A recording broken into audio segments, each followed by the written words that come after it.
LRD ભરતીમાં ગેરરીતિ આચરનારા 37 ઉમેદવારો સામે લેવાયા રાજ્ય સરકાર દ્વારા પગલાં 3 વર્ષ માટે સરકારી ભરતીમાં ગેરલાયક ઠરશે।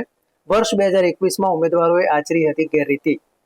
અમદાવાદમાં બોડકદેવ વિસ્તારમાં બાળકો દ્વારા દારૂની ડિલિવરીનું રેકેટ ઝડપાયું।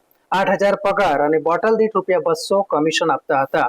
તું નાનો હોવાથી તારા સામે કેસ નહીં થાય તેમ કહીને ડિલિવરી કરાવતા બુટલેગરોની નવી મોડસ ઓપરેન્ડી સામે આવતા પોલીસ પણ ચોંકી ગઈ। નર્મદા ડેમના 4 દરવાજા બંધ કરાયા।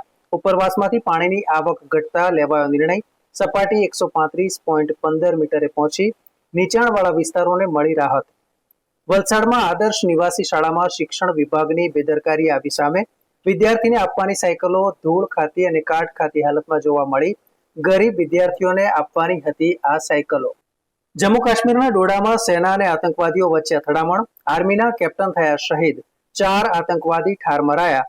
રક્ષામંત્રીએ એનએસએ અજીત ડોભાલ અને આર્મી ચીફ સાથે યોજી બેઠક।